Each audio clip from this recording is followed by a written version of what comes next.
కథ బాగా ఎగ్జైట్ అయింది సార్. కథ బాగా ఎగ్జైట్ అయింది. ఎగ్జైట్ అయ్యాక చిన్న టెక్నికాలిటీస్ ఇష్యూస్ జరుగుతున్నాయి. ఇంకా అమ్మాయి కష్టమేలేమో అనే స్థితికి వచ్చింది. డ్రాప్ అయిపోదాం అనుకున్న టైంలో ఫోన్ చేసింది ఆ అమ్మాయి. Anil, I like the script, I want to do film with Chiranjeevi గారు అండ్ దట్ టు వెంకీ గారు also. There is like it's going to be very super project. ఎంత పడలాం, ఏం చేద్దాం ఇప్పుడు అంది. ఇది టెక్నికాలిటీస్ కొద్దిగా సెట్ అవ్వట్లేదే అంది. ఒక ఆప్షన్ ఉందండి, నువ్వేం చేస్తావు ఇప్పుడు నేను నో చెప్తే అంది. ఇప్పుడు నేను నో చెప్తే నువ్వేం చేస్తావు అంది. ఏముందండి, దృశ్యం సినిమా చూసారా మీరు వెంకటేష్ గారిది? ఆ సినిమా చూసి పడుకుంటాను. నేను నయనతారకి కథ చెప్పలేదు, నేను నయనతారని కలవలేదు, అసలు ఆ పలానా డేట్ రోజు నేను నయనతారతో ఫోనే మాట్లాడలేదు అని చెప్పి పడుకునేది. కళ అనగానే అమ్మాయి గట్టిగా నవ్వింది. నవ్వి okay I will do it for you అని చెప్పి ఓకే నేను చాలా హానెస్ట్గా చెప్పాను సార్. అది అంటే లైక్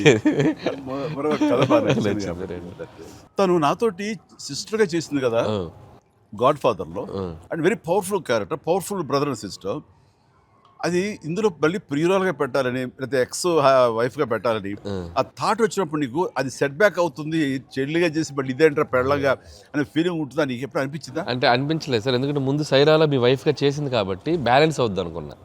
ఒకవేళ ఎవరైనా అడిగినా అక్కడ సైరా చూడవా వెళ్ళి అని మనం చెప్పొచ్చు కదా అని చెప్పి బ్యాలెన్స్కి ఒక సినిమా ఉంది కాబట్టి ధైర్యంగా వెళ్ళిపోయింది. కానీ ఇది కొత్తగా తెలుసా, ఇప్పుడు రమ్యకృష్ణ ఉంది, చక్రవర్తి అనే సినిమాలు నా చిల్లిగా చేస్తాయి, తర్వాత మళ్ళీ ముగ్గురు మన ప్రియులు చేస్తారు.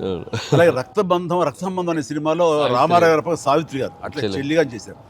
వాళ్ళు ఏ సినిమాకి ఆ సినిమాని సెపరేట్ యూనిట్ గా కథ కరెక్ట్ గా సెట్ అయిపోయి నిజంగా చెప్తాను ఈ రోజున నువ్వు బెస్ట్ స్క్రిప్ట్ తో రా, నాది చిన్న క్యామియో అని పర్వాలేదు, మెయిన్ లీడ్ గా మా బ్రదర్ నువ్వు తీయి, అందులో నేను మళ్ళీ ఇలాంటి క్యామియో వేసి అక్కడ నేను నిలబెడతాను. Yes, so bonus mega bonus లేదు ఫుల్ ఫ్లెడ్జ్డ్ ఈక్వల్ గా బెస్ట్ క్యారెక్టర్ ఇద్దరు చేస్తాడా, nothing like that. Any time. Thank you all. Very very happy Sankranti.